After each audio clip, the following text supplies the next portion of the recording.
Assalamualaikum warahmatullahi wabarakatuh. Bismillah, alhamdulillah, wassalatu ala rasulillah, wala hawla wala quwata illa billah. Amma ba'd. Di dalam sebuah hadis yang diriwayatkan oleh Ibnu Majah, Rasul berkata, "Ya ayyuhan nas, ittaqullaha wajmilu fi talabi, fa inna nafsa lan tamuta hatta tastawfiya rizqaha, fattaqullaha wajmilu fi talabi, khuzu ma halla wa da'u ma harrama." Atau kama qala, hadis sahih riwayat Imam Ibnu Majah. Kata Rasulullah SAW, wahai segenap manusia. Jadi tidak, hadis ini dalam artian pada setiap orang, ya, tidak hanya orang Islam. Bertakwalah kepada Allah Subhanahu Wa Taala dan perbaguslah di dalam mencari rezeki. Perindahlah di dalam mencari rezeki, perbaikilah di dalam mencari rezeki. Sesungguhnya setiap jiwa tidaklah dia mati, meninggal, wafat, dicabut nyawanya sampai seluruh rezekinya diberikan. Maka bertakwalah pada Allah dan perbaikilah di dalam cara mencari rezeki. Ambillah yang halal dan tinggalkan yang haram. Hadis ini, Pak, sebagai bentuk jaminan dari Allah Subhanahu Wa Taala, ya. Allah berfirman, "Wa ma min dabatin fil ardi illa 'alallahi rizquha." Surat Al-Hud, maaf saya, Al-Hud ayat 6. Tidaklah ada makhluk Allah Subhanahu Wa Taala di muka bumi ini kecuali semuanya dijamin rizkinya. Al-Hud ayat 6 itu. Ayat dan hadis tadi merupakan jaminan kepada kita, ya, satu orang yang beriman, yang percaya dengan Al-Quran dan hadis sahih, bahwa rizki kita itu dijamin, Pak, oleh Allah Subhanahu Wa Taala. Tidaklah dia mati kecuali seluruh rezekinya diberikan semua, Pak, tak tertinggal pokoknya. Jadi selama nyawa itu di tenggorokan tuh, Pak, ya, maka dia tetap mendapatkan rezeki. Sekalipun Allah telah menjamin, Rasul menyampaikan tentang jaminan rezeki, tapi ternyata Allah dan Rasul itu juga nyuruh kepada kita tetap suruh nyari, Pak. Coba tuh. Kadang-kadang kita bingung juga, ya. Katanya Allah sudah jamin, ya. Tapi kita tetap disuruh nyari.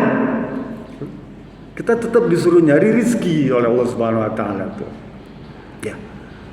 Oleh karena itu para ulama memberikan penjelasan bahwa rezeki itu ternyata ada yang Allah berikan melalui amalan-amalan dunia, dan ada rezeki yang Allah berikan melalui amalan-amalan ukhrawi. Ya. Apa amalan-amalan dunia yang bisa mendatangkan rezeki itu? Bekerja jadi PNS, pegawai swasta, ya, jadi buruh, jadi petani, peternak, berdagang, tuh, kontraktor, jual jasa, ya. Itu amalan-amalan dunia. Yang kata Rasulullah SAW itu pasti akan diberikan rezekinya. Ya. Siapa menanam, dia menuai, gitu ya. Kalau kita nanam pasti dia panen. Kalau kita bekerja pasti dapat upah. Tapi itu rezeki yang Allah berikan melalui amalan-amalan dunia. Dan berapa banyak orang sangat bergantung kepada amalan-amalan dunia, khususnya orang-orang kafir, orang-orang yang tidak percaya dengan adanya wahyu ilahi, orang-orang yang tidak percaya dengan adanya berita dari langit. Maka dia mengandalkan amalan-amalan dunia itu untuk mendapatkan rezekinya. Sampai kemudian seluruh rezeki diberikan Allah Subhanahu wa taala. Tetapi bagi orang beriman, Pak, bagi orang beriman, orang Islam nih, ternyata ada rezeki yang Allah berikan melalui amalan-amalan ukhrawi, amalan-amalan akhirat. Apa diantaranya? Tawakal pada Allah Subhanahu wa taala. Ya. Tawakal pada Allah Subhanahu wa taala itu merupakan amalan-amalan ukhrawi. Atau bertakwa kepada Allah Subhanahu wa taala itu juga merupakan amalan-amalan ukhrawi. Allah ceritakan dalam surat At-Talaq. Allah, "Wa may yattaqillaha yaj'al lahu makhraja wa yarzuqhu min haitsu la yahtasib." Wahai orang-orang beriman, bertakwalah kalian, sehingga kemudian Allah akan bukakan pintu-pintu rezeki itu. Kita kadang-kadang sedih, Pak. Satu-satunya sumber rezeki kita tuh ternyata ditutup. Kemarin teman saya PHK. Itu menjadi satu-satunya sumber rezeki bagi dia. Ya. PHK tuh di pabrik kerja, terpaksa dia nganggur. Tanya, gimana ya? Saya bilang Allah tutup satu pintu rezeki, tapi Allah buka ratusan pintu rezeki yang lainnya. Tinggal kita mencari, ya. Cari pintu rezeki yang lainnya, sumber kehidupan yang lainnya. Begitu keadilan Allah Subhanahu wa taala. Tidak mungkin Allah membiarkan hambanya keleleran. Tadi jawabannya Al-Quran, ya, Al-Quran. Bahkan Allah nih dalam surat Al-Ibrahim, ya, ayat 34, wa atakum min kulli syai'in ma sa'altumuhu, ya. Kata Allah, akan aku berikan kepadamu rezeki yang tidak pernah kamu minta. Pak, kita nih ya hidup nih, kadang-kadang minta rezeki itu terbatas, Pak. Mungkin beberapa item aja tuh yang kita sebutkan pada Allah, kita angkat tangan untuk minta rezeki itu cuma beberapa item yang kita minta, enggak banyak. Nah, yang keingetan aja. Pada Allah ngasih rezeki pada kita tuh apa yang tidak pernah kita minta, tapi Allah berikan. Kenapa? Karena kita butuh. Allah tidak memberikan apa yang kita inginkan, tapi Allah memberikan apa yang kita butuhkan. Karena kalau keinginan kita terlalu banyak, ya, kalau kebutuhan mungkin terbatas, tapi Allah berikan itu semua, Pak. Ya. Apa dengan caranya? Amal ukhrawi itu bertakwa pada Allah Subhanahu wa taala. Allah akan bukakan dari pintu-pintunya tuh, wa yarzuqhu min haitsu la yahtasib, dan akan Allah berikan rezeki, ya, dari sumber yang tidak pernah kita duga-duga. Nggak pernah, Pak. Nah, kita berpikir tentang rezeki itu, ternyata Allah berikan tuh. Ujung-ujung datang, Pak, ini ada sisa kemarin bilang ini, Pak, ini ada ucapan terima kasih, ya. Ada saudara datang, ada teman datang, ada alumni datang tuh, ada pernah murid yang pernah dulu mungkin lama dia datang, ada yang ngirimin tuh, Pak, ntar nomor rekeningnya dong, kirimin, Pak. Itu rezeki yang tidak pernah kita duga-duga, dan itu ternyata banyak, Pak, banyak. Bapak mengalami sendirilah tentang perkara itu, ya. Yang kedua, tawakal, Pak. Ya, wa may yatawakkal 'ala Allah fa huwa hasbuh. Kalau engkau bertawakal, surat At-Talaq ayat 4 itu, ya, maka akan Allah jamin rezeki kalian. Apa tawakal itu? Berserah diri pada Allah Subhanahu wa taala. Bahkan kata Rasulullah dalam hadis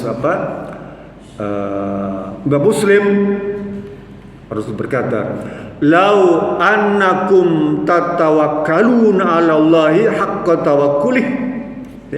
Jika seandainya sekiranya kau bertawakal kepada Allah dengan sebenar-benarnya bertawakal, lanarzuqannahu, pasti akan diberikan rezeki kepadamu.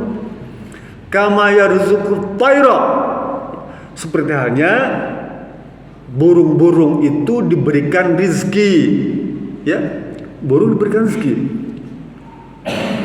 Taghuddu hisama wa taruhu bitana, yang pergi pagi dalam keadaan perut kosong, tenggorokan kosong, burung itu sore pulang udah penuh, Pak. Burung. Kalau kepada burung, hewan saja Allah menjamin rezekinya, ya, yang tidak dibebani syariat, tidak bebani, dia tidak mukallaf hewan itu, Pak, ya. Tapi Allah jamin rezekinya. Manusia ini mukallaf, ada beban syariat, beban hukum yang kita harus laksanakan. Gak mungkin Allah membiarkan kita. Wong hewan saja Allah jamin yang tidak ada syariat. Kita nggak ada kewajiban melaksanakan syariat, menyembah Allah, ya, pasti dijamin. Burung, coba. Akan burukan kecil, gajah Pak yang besar gitu, yang makannya ratusan kilo per hari itu, gajah, badak, makanannya nggak sedikit Pak, ratusan kilo per hari itu. Allah jamin, Allah jamin. Oleh karena itu kita tidak perlu berkecil hati tentang rizki. Ya. Yang ketiga, sedekah. Ya. Kalau Rasul bilang, Allah berfirman dalam surat At-Taghabun itu, kalau engkau bersedekah, maka Allah akan berikan balasan berlipat-lipat ganda tuh. Ya. Kalau kita memberikan tenaga, Allah berikan ganjaran bentuk lain. Kalau kita memberikan sedekah berupa uang, Allah berikan berupa yang kita inginkan. Itu Allah yang berkata tentang sedekah. Besarnya mengurus sedekah. Kalau kita misal beringinan untuk mendapatkan rezeki dari amal ukhrawi, maka sedekah salah satunya. Ya, perbanyak sedekah. Yang keempat silaturahmi.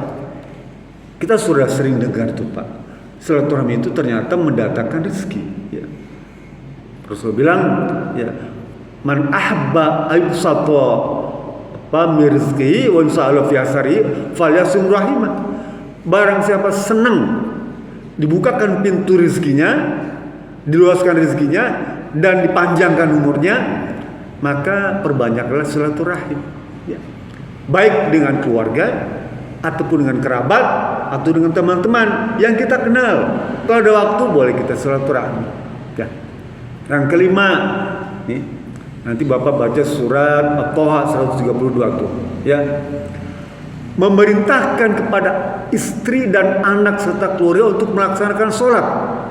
Tuh, kita disuruh Pak, sebagai kepala keluarga, nyuruh istri anak kita sholat.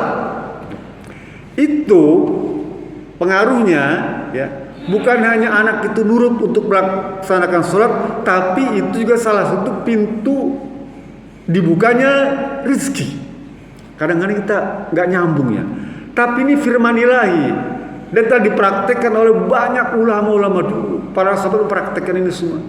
Suruhlah anakmu, istrimu, ya, keluargamu untuk melaksanakan sholat. Maka Allah akan berikan rezeki. Nanti Bapak baca surat Thaha ayat 132. Wa'mur ahlaka bis-sholati wastabir 'alaiha. Kata Allah. Perintahkanlah keluargamu, istrimu, anakmu untuk melaksanakan sholat pada waktunya. On time sholatnya ya. Jangan undur. On time ya. Lanar la nas'aluka rizqan. Karena saya ini tidak minta rezeki dari kamu, kata Allah. Wa nahnu narzuquka. Tapi kamilah yang akan memberikan rezeki kepadamu, Pak. Loh. Jadi kalau begitu, kalau kita nyuruh sholat aja dapat menjadi pembuka pintu rezeki, bagaimana kalau kita yang sholat? Tadi nyuruh keluarga suruh sholat, ya. Ternyata efeknya, hikmahnya, manfaatnya Allah bukakan pintu rezeki. Bagaimana kalau kita yang sholat? Itulah yang dimaksudkan bertakwa, ya. Sholat kan salah satu cara untuk meraih ketakwaan. Berarti kalau kita sholat lebih besar lagi dampak pengaruhnya untuk mendapatkan rezeki. Wa may yattaqillaha yaj'al lahu makhraja. Maka siapa yang bertakwa kepada Allah, maka akan berikan kemudahan untuk mendapatkan rezeki dari sumber yang tidak pernah kita duga.